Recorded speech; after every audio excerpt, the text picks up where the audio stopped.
Episode 355 of Global from Asia, the sourcing evolution, or the evolution of sourcing, remote work, catching up with our buddy Rico. And it's been like kind of like a yearly update of the developments of, sourcing and working with the team in China from outside. Let's tune in today. It's globalfromasia.com/sourcing evolution. Let's do this. Welcome to the Global from Asia podcast, where the daunting process of running an international business is broken down into straight up actionable advice. And now, your host, Michael Michelini. Hello, everybody. Thank you so much for choosing to listen to or watch me. It's a dark background. I'm still prefer the audio, but a lot of people like video and it's easier and you can see me doing a little talk here. We also have, of course, today's interview also in video format. You can check that out at globalfromasia.com/TV, I believe. And of course, globalfromasia.com/podcast is our main place to get this. And today's show is sourcing-evolution. It's globalfromasia.com/sourcing evolution. Rico, host at Made in China podcast, source from Asia. He is doing, he's been going through a huge transformation. All of us have. We met in person, we did a podcast a couple years ago now. Isn't that crazy? A year and a half ago. And then we also did a podcast last year and 2 years. Basically, for those that follow these shows, you've seen us progress his moving out of China, learning how to have a team in China without him being there. Then it kind of got forced to happen because he was outside when the border closed. I barely made it back in myself. And we have this conversation, of course, about normal travel, sourcing with the PPE stuff, how that went, moving to be more online. How it's also some nuggets about the HR processes he uses. And I got some tips on that. And then we have a lot of fun, and it's an interesting conversation, some jokes, and a little bit of a really funny one.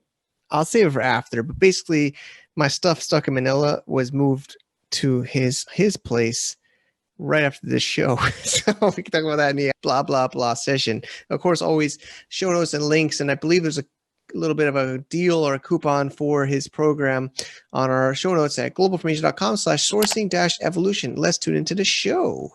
And of course, thank you to our sponsor, Mercury.com, a USA bank account without needing to fly to America. I've used them now for a couple of businesses we do here in the Global from Asia community. And I bring in partners that might not be American, and it's okay. Or you don't have to have anybody that's an American to do a U.S. bank account for your U.S. business. Travis Price has been on our cross-border matchmaker. They're our ongoing sponsor. Really appreciate them. And honestly, the offer is amazing. There's no application fee. It's totally online, virtual cards. It works for your Amazon Seller Central and other deals. So we also even give you an extra cash bonus if you use it enough. And that'll also a little bit go back to the show. So globalfromasia.com/Mercury to learn more. I did a video tutorial on others. Thank you, Mercury, for supporting us. All right. Thank you, everybody, for choosing us to another Global from Asia podcast. I'm losing track with Rico how many times we're both podcasters and do movers and shakers. So it's multiple times we've had him, but it's great as always to have Rico back on the show. CEO at Source Find Asia and podcast host of Made in China podcast. Thanks for coming on. How are you doing, buddy? Thanks, man. I appreciate it. Yeah, I'm good. Just, I've been in the Philippines now since February last year. So, and it's just one of those things where I didn't expect to be here this long. Obviously I wanted to move here, but man, I was supposed to be going back and forth between here and China. Actually, I'm going to ask on the recording for fun. I have stuff still there in storage, and then our one, I think you met Gautier. He helped me move out of my apartment in BGC because he had in storage, but he moved. I don't know if I want to reveal too much, but he's in the US and he's not coming back. And I think his apartment's moving, and stuff got moved to one of my team's apartments, but it's kind of actually, I might ask you I have like a big check luggage. You don't got to answer me if you don't want, but I'm trying to figure out where to put that. It's somewhere in right now, like my belongings. I could keep it. I don't want to put. But I was like, this would be fun to put on this is our life right now, man. And I got a car in Thailand that my wife keeps. It's her car, but renting out to other random people, and then luckily we have friends there and stuffs and storages, like all of us, like you and me. I if you had told when we sat down, I still think back to that. I know we did a podcast in between, but when we sat down for that like afternoon of content with the videos together in Manila, you were just coming to Manila, you said, right? You were just moving, and I was there for and I wasn't even technically at that stage. I wasn't technically moving. I was just kind of like a refugee between China and I was just like, okay, I'm gonna be here for like a couple of weeks, and then when things open up in China again, I'm going back. I know. Then, it just was one of those things. I was like, oh, I'll wait it out, but then I had it in the back of my mind that maybe, who knows? Like I remember I was in the gym that time period, and I was like, I just had one of those epiphany thoughts where I was like, what if this is like I'm supposed to be moving here, but what if this is the moment that I moved? Like I've moved here without knowing that I moved here, and I was right, Yeah, man. I mean, I was moving out, and I didn't know I was moving out, and I took a carry-on luggage to a Bohol, like I think the day after our meeting, and then I never went back. And I mean, it's been crazy for all of us. So, and I think the craziest was it's like you said, it's been a year and a half now since that show. We did a podcast in between, like a year ago, and we don't know when.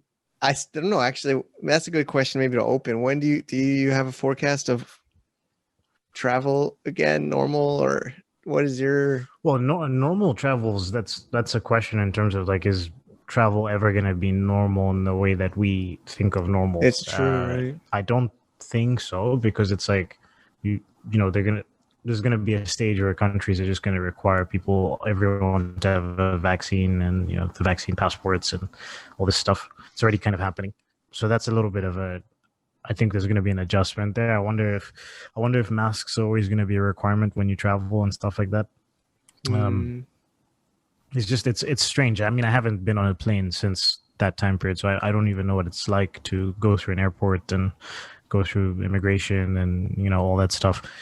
But in terms of me, I've been kind of waiting for the borders to open up here. You always hear rumors that it's going to be September or whatever, but you never know. So I mean, to answer your question, it's like I'm kind of waiting for the borders to open up, but at the same time, I love the Philippines, but like this has been I think the Philippines has had the longest lockdown in the world, and also kind of a strict, at times very strict lockdown with the guns and stuff. I mean, some of these security guards have like machine guns and stuff. I've gotten used to that, like seeing the shotguns and stuff like that.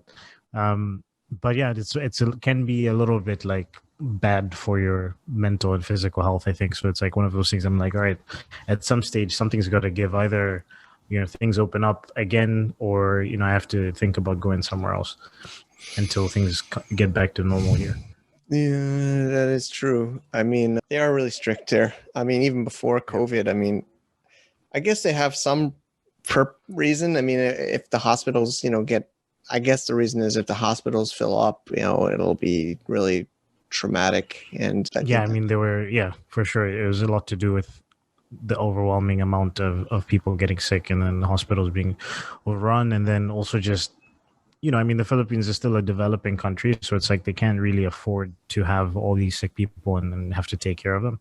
Mm-hmm. So the easiest solution was to let's try and control the amount of people getting sick by making sure that everybody stays at home.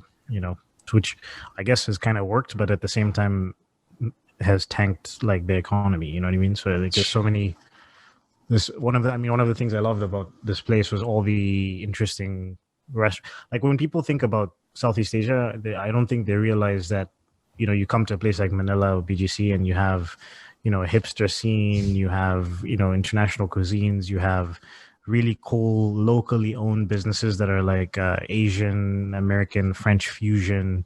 You have interesting jazz bars and things like that, just really unique stuff. Some of it very reminiscent of North America, but a lot of it is very unique to here.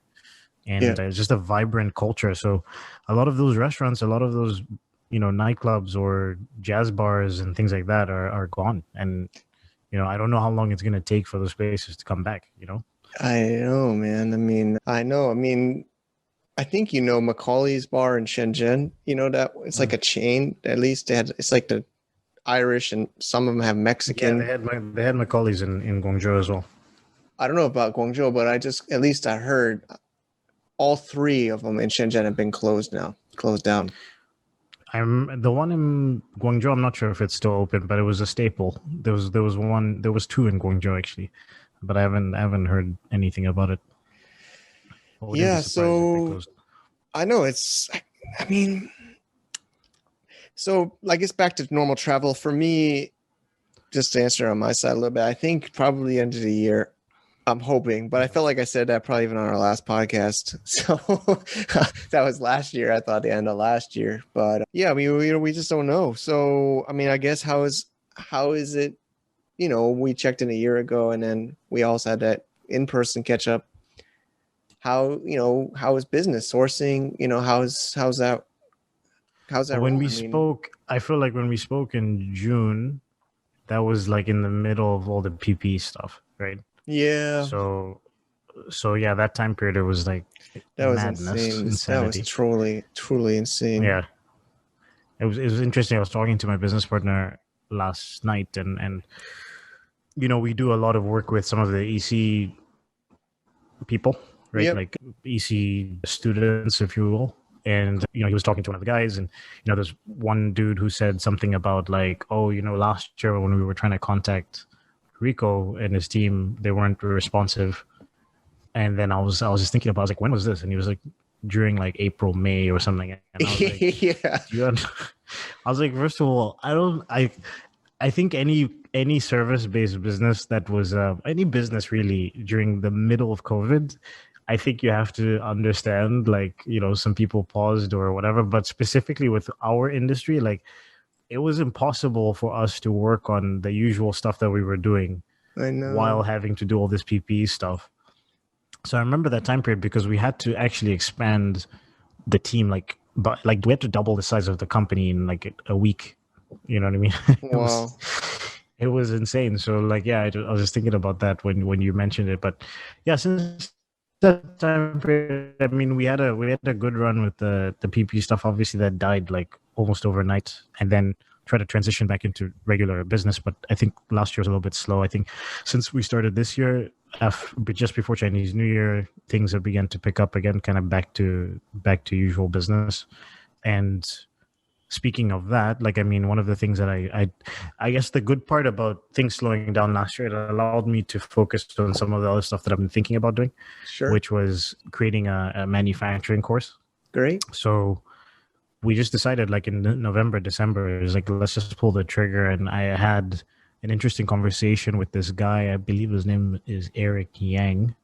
And before that, I was thinking about, okay, if we launch a course, how would we launch it? We'll probably do it through a webinar or something like that, which is what we usually did. And he just gave me the idea of doing like a digital summit, which would be basically a digital conference. And obviously, a lot about this stuff. But the idea was just like, okay, get a bunch of your people in your network to, kind of give a presentation that would be evergreen, that, it's a one-time thing, but you kind of deliver it like it's live and it can go on and on for years. Of course, you can improve the presentations as you go and stuff like that, and then use that to promote the actual course. So, it's been a labor of love in some aspects, but it's, we November, December, January, I recorded like 15 different presentations plus Q&As, which was about, when I tallied it up, it was like a little bit over 20 hours of presentations and interviews in the space of like 2 months. And so it's called sfadigitalsummit.com. Okay. Nice. And so that's a digital summit. It's completely free to sign up for. You just have to submit your email. And Michelini is one of the speakers, of course. Yeah, I was gonna say, man, we did it. I'm a speaker. Mike, my business partner Mike is a speaker. Like we had, Megla, I'm sure, who's familiar to your audience. We had a lot of interesting people talking about anything from how to build an Amazon business that you can sell to the actual marketing of it, marketing for e-commerce, Facebook ads, developing your own products from scratch, like we had Andy Church talk about QC, Awesome. shipping, logistics. Like basically, if you followed that, because there's 3 days of the summit. Wow. Basically, if you followed like day one is like kind of building your audience, researching your product, kind of the creation of the business and the branding. And then day 2 is the actual sourcing and production and QC. And then day 3 is like shipping, logistics, building the e-commerce side of it, building your platforms and where to sell, how to sell. I think your presentation was on leveraging a community to market your services and goods. So yeah, I mean, I'm pretty proud of what we put together because I think it's really, really good stuff. Like, and it's mutually beneficial to everybody because, you know, you're getting this amazing content for free. And then for the speakers, you know, these are potentially clients, right? These are potentially leads for them in all these areas. So it's like almost like a one-stop shop, right? Like you go there, you find your Facebook guy, you find your sourcing person, you find your QC person, you find your logistics person. You know what I mean? You could kind of leverage all those services. And then the course itself, we call the SPY method, which is sourcing, production, import, and export. And that's just it's essentially all the standard operating procedures in our company that I've kind of just put together into step-by-step presentations.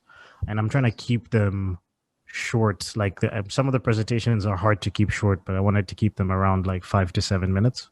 Okay. So that they're kind of like consumable like that. So yeah, that's the big thing that we're working on right now, besides the usual sourcing side of the business. Yeah, I mean, it makes sense to move more on.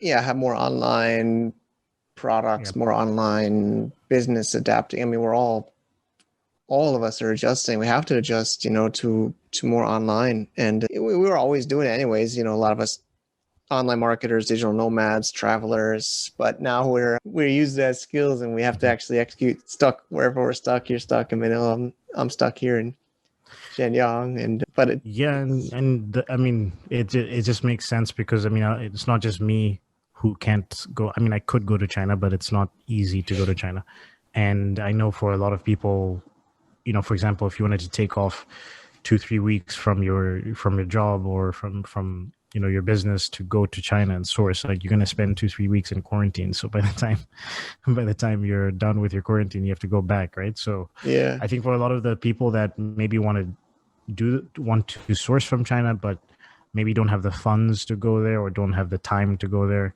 you know, doing this summit, taking the course is like it's a good way of doing it. That's true. It's true. Yep.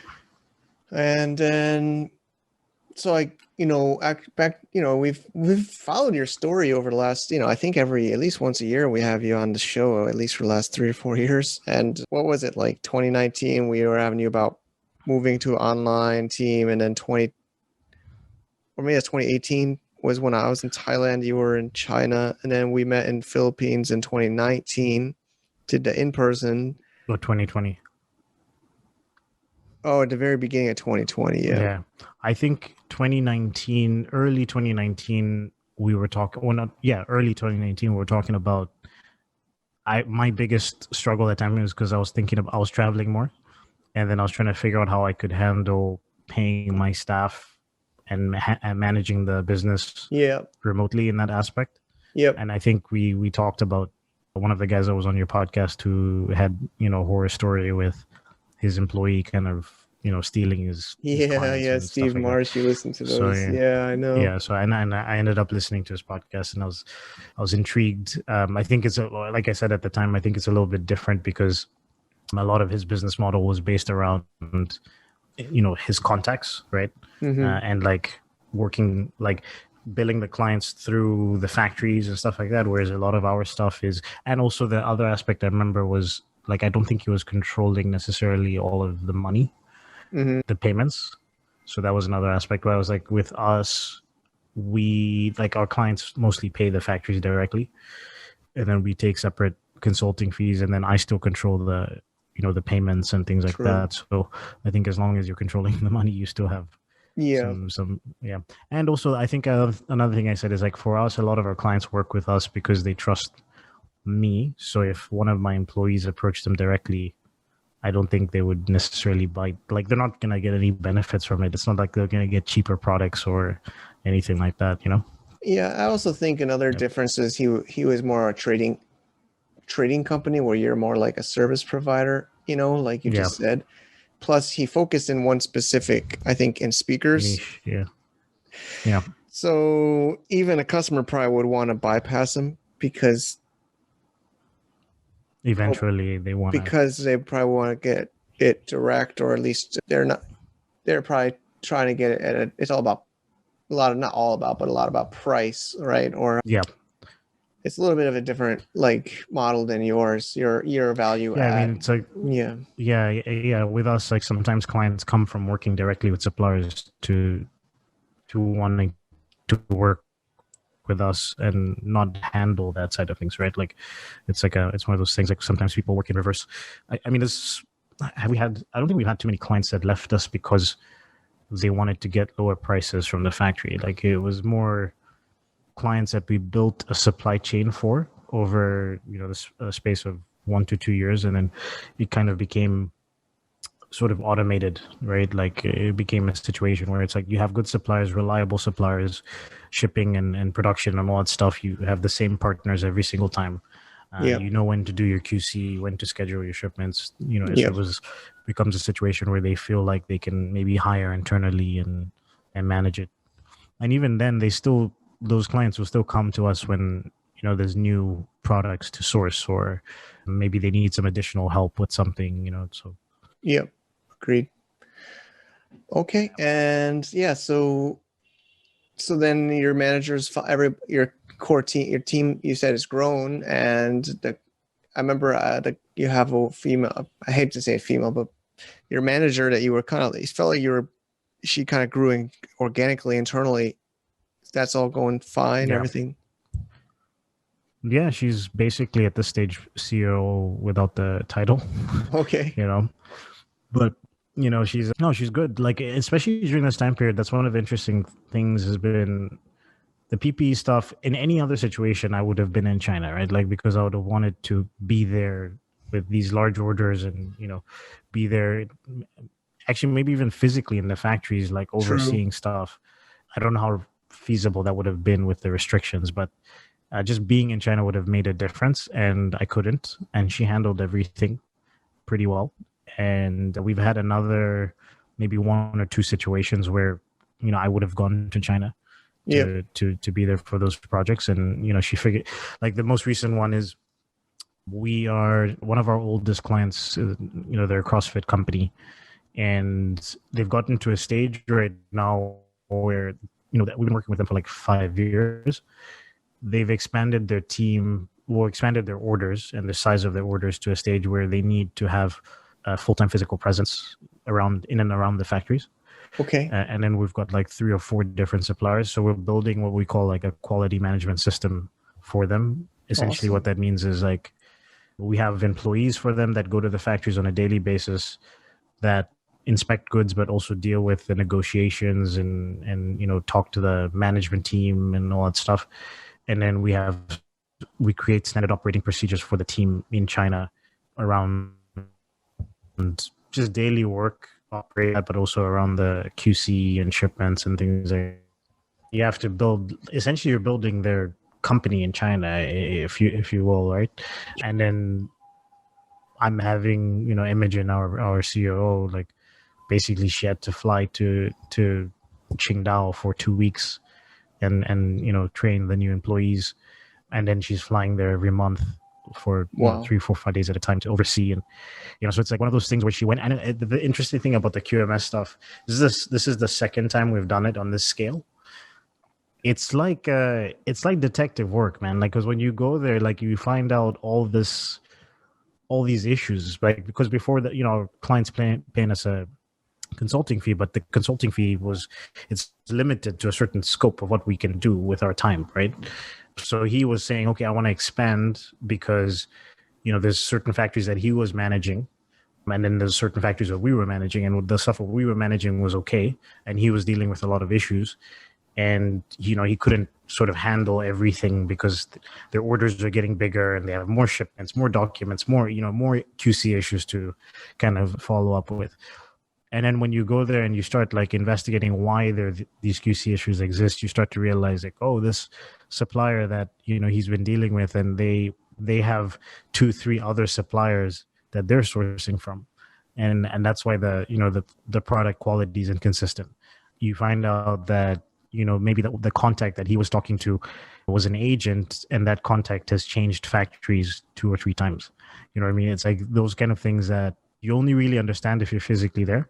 Yep. And then you start to create some parameters around that where, you know, you start making sure that the factories that you're working with don't outsource to 2-3 different suppliers. Like if they have to work with the supplier separately, they work with one. And then you're, you know, having the team there on a daily basis keeps them kind of on their toes and honest. So yeah, it's an interesting process. It's a lot of work, but it's kind of fascinating. Got it. To make a long story short, the point is like she's had to do that stuff by herself. She's had to, not by herself, but like without me being there physically. Obviously, you know, we talk every day and through Zoom and Slack and stuff like that. But she's had to solve some quite big problems in real time by herself, and she's done it pretty effectively. That's great to hear. I mean, that's obviously a really huge asset for sure. And I'm sure she knows. And then I'm just checking some other updates. So that's a huge one. And then it's all remote. Is there office now? It's all working remotely, or how's that? We still have a space just because we need to have somewhere to ship samples and ship out samples. But really, you know, we were remote even before, like in 2019. My staff, when I was traveling a lot, you know, I allowed them to start working from home and just coming into the office like once or twice a week. So for the most part, I think they all work from home, and then they, you know, the CEO Imogen will go in like once a week to the office and stuff. But yeah, we just keep a small space just to ship and receive samples. And if we need to have like a meeting or something like that, then when I go back to China, I want to obviously have a space to work out of. Okay, it's nice to know. And then what's next? What's the plan? What's your vision? I think in terms of what's next, I mean, it's really just trying to push forward with the digital assets and the course. Okay. I think I want to help a lot of people get more educated about the process. There's a lot of courses about how to sell. There's a lot of courses about, you know, how to design a product or how to crowdfund, like hundreds of thousands of courses, right? Like there's a lot of information out there, but there isn't that many courses about the actual manufacturing process that makes sense, you know, Yep. that are extensive. And I just feel like there's a huge underserved market, because what tends to happen is we work with a lot of startups, we work with a lot of entrepreneurs, and we've created ancillary services where if you can't afford to pay us project management, right, you can order factory research report from us, where we research a bunch of suppliers, we put together a concise report, and we give it to you and turn over the keys and say, here's the factory, and, you know, we've explained your project, you know, we've gone through all the details back and forth and all that stuff. That's great, but then you're still giving somebody a factory who doesn't have experience, like the buyer doesn't have experience over the production process. So what tends to happen sometimes is, even though the factory themselves is a good factory, the buyer just doesn't know how to monitor the production, or they don't know how to communicate certain things.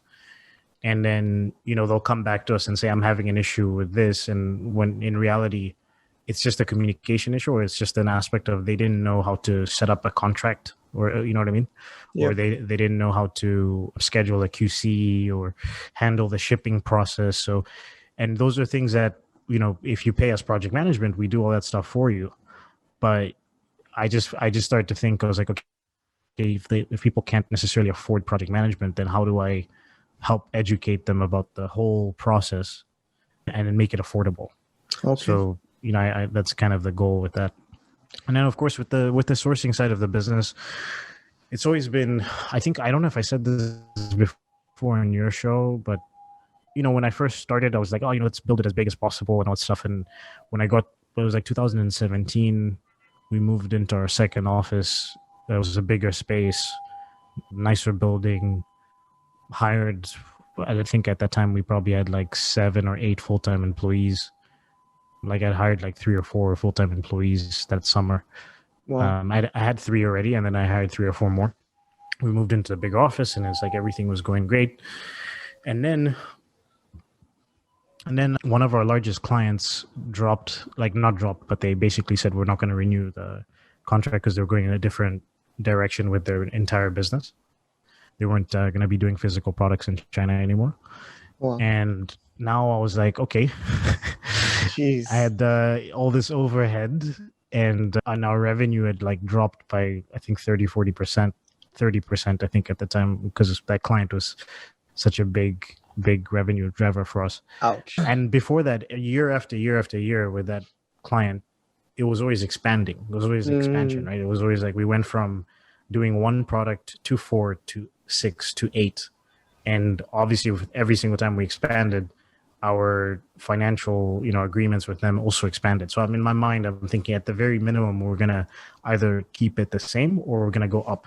Right. Got it. And then they canceled. So it was a big lesson for me, because it was like, and then at the same time, there was an issue that I had with one of my employees where we had to let her go, but I wasn't as educated about the contracts process in China.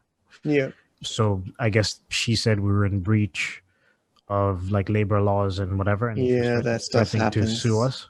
Yeah, that's yeah, tough. she threatened to sue us. So at the same time, the revenue goes like this. I have crazy overhead, and this employee is threatening to sue us. So it was a stressful time, Mike. Yeah. But anyways, like basically, I settled with her, and then we basically had to make budget cuts. So I had to let go of some of the other staff, and it just made me think about it. And then when our contract was up at the office, we moved into a slightly smaller space in the same building. And then I just thought about it. I was like, well, I don't think the expansion thing was necessary, because I had hired a bunch of project management people, which wasn't necessarily driving revenue, right?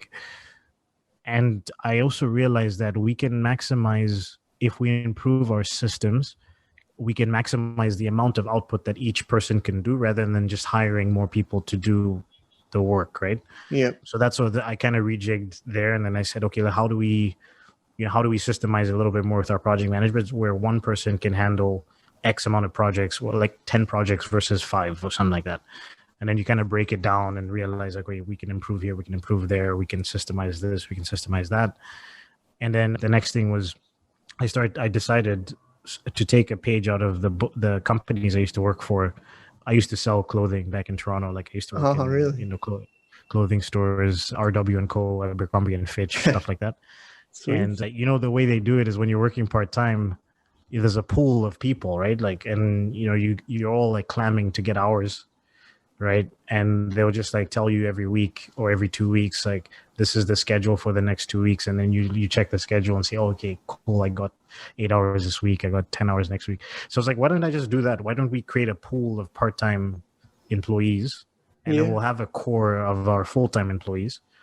And then as needed, if we have projects that are larger or whatever, we increase hours, and if it's slow, we decrease hours. So those are the two things that I changed. So I decided as well at that stage, I'd rather run a smaller boutique sourcing company that deals with less clients, where we charge a premium, than have 100 projects where we're charging less money. So we start to also increase the cost of our services and stuff. So yeah, so in that side of things, the goal is always to continue to attract premium clients, the kind of clients that we like to work with, and keep the core team tight, and just keep improving in that side. Nice. Okay. Yeah. So I guess we're getting towards a wrap up. I think always let's add some tips for somebody listening, 2021 and beyond, trying to get some product sourcing, selling on, what are you noticing from like, from your clients, new people, like what's some trends of how people are adjusting? In terms of the trends, I think right now the interesting thing is like COVID, you'd assume, because China's been supposedly, open for such a long time. we weren't expecting things to kind of shut down again, but Guangzhou just went through, and southern China as a whole just went through another lockdown. And I think you always have to be aware that it's a possibility. And what happens with that is like the productions themselves haven't changed. It's more about the shipping. The shipping lines get like, I mean, just the fact that they start to control movements between cities. So you have, backed up trucks that are trying to take goods from Dongguan to Shenzhen, which would usually be like, a 6-hour drive or whatever, turns into like a 2-day affair because they have to stop somewhere and like all the stuff. They have to have the stuff inspected. The drivers have to, prove that they're not carrying COVID. So I think really just making sure that, and I mean, if you didn't learn this lesson last year, then I don't know what else to tell you, but just making sure that you plan ahead, with your productions. If you're doing products on a regular basis, if you have consistent business in the same product, like try to make sure that you're not in a situation where if things stop moving in China, you don't have goods coming into the country or you don't have stock. So I'd say that's something to keep in mind, is like just make sure that, you're comfortable in that space. With regards to people that are launching new products, I think it's more important than ever to be educated about the process, because you can't just physically go to China and do it. I think it's really important to really understand how sourcing and production works. But the second part is I think you really have to rely on partners more and more, right? Like I like that one. That is a good point. Yeah, I mean, I'm having to rely on my team in China, like literally my employees, more than I've ever done. Yeah, I like that. Problem solving and things like that. But yeah, really relying on partners, finding good partners on the ground. Yeah, it's super important because you can't physically go to China. So, Awesome, buddy. Well, always, good to catch up and getting some nuggets here. I'm even taking a couple of notes. We got a double header, so we're going to also do a show on your podcast, as always. And I think we'll jump into that one. And the last part, I think you dropped some links already, but, links or things you want to highlight for people to follow up or find more. Yeah, just at sfadigitalsummit.com. I think by the time this episode gets released in a couple of weeks, like we should be in full flow. Okay. So you just have to, it's again, the summit is free. You just need your email address. Great. It's a three-day affair, 14, 15 different presentations and Q&As. Lots of great value. Awesome. Yeah. Okay, great. All right. Thanks, Rico, as always. And we'll probably see where you're at. Hopefully in 1 year, maybe we can do an in-person interview somewhere. Yeah, I hope, man. I hope. All right, buddy. All right. Cheers. Thank you, Rico. Always a pleasure. I'm losing track how many times he's been on the show, at least 5 times or more. I mean, we got 355 episodes, and it's, it's kind of become this like yearly update of his I would say growth and development from, building a team locally in Guangzhou. We had that a few years ago. And then, like I said, he was starting to learn how to build a team running without him there, and then traveling. And then, of course, the border just came up in March 2020. So I wonder how you all are doing. We'll try to link up the other shows in this episode. And I said at the beginning, we moved some stuff over to him, Jan. My stuff is, Gautier, a buddy here, helped me move out of my apartment remotely from Manila because I had to evacuate from Cebu to China directly. Luckily, I did that before the border closed. After that, friends moved me out. Gautier, thank you. I'm pretty sure he listened to these shows. Thank you for that. And they went to Jan's place because he's not in Philippines anymore. And then Jan didn't have so much space and other things. So we just sent it over to Rico.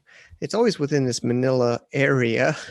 But my big roller bag of stuff and a backpack is now at Rico's in BGC, not too far from where I was before. But I'm wondering when I'll ever see that stuff again. When will the world be back to normal? When can we travel again? But, for me, we're fully online. We got forced to be online. I mean, we used to do these in-person events. That was actually kind of like bread and butter, or one of the ways we would bring our community together. Of course, support the show, support our sponsors, Cross Border Summit. Not sure when that's going to happen again, to be honest, but we did a cross-border matchmaker online in May, and we're planning another one. And, people really liked it. We have our online members call. Actually, people are enjoying it. GFAVIP.com. We're diving deep. I'm giving some business opportunities there first before it goes out to the podcast or to the public with some interesting deals. Honestly, I'm working on a new project right now. I think I maybe, mentioned it on an interview or so, but giving some opportunities first to our members, trying to adapt and keep it fair for those that support us that way. Of course, we always appreciate you all for listening and sharing this show and others. I got my son gave me this Bitcoin. It's not a real Bitcoin, of course, but it's a metal coin for those listening. And I found a bullet shell in China, like an empty bullet, shell. So it's just some weird stuff going on. Anyway, if you're on the video, you can take a look. I think I'm going to wrap it up here. We're keeping these every other week. We got one already lined up. We got Mirasol. She's an amazing Filipina singer and artist, talking about her journey to traveling around Asia. And it's a really fascinating conversation. We already did the interview. That'll be up in a couple of weeks. And till next time, see you later. Share this, like this. That's all appreciated. Thank you. Have a great day. Bye-bye. To get more info about running an international business, please visit our website at www.globalfromasia.com. That's www.globalfromasia.com. Also, be sure to subscribe to our iTunes feed. Thanks for tuning in.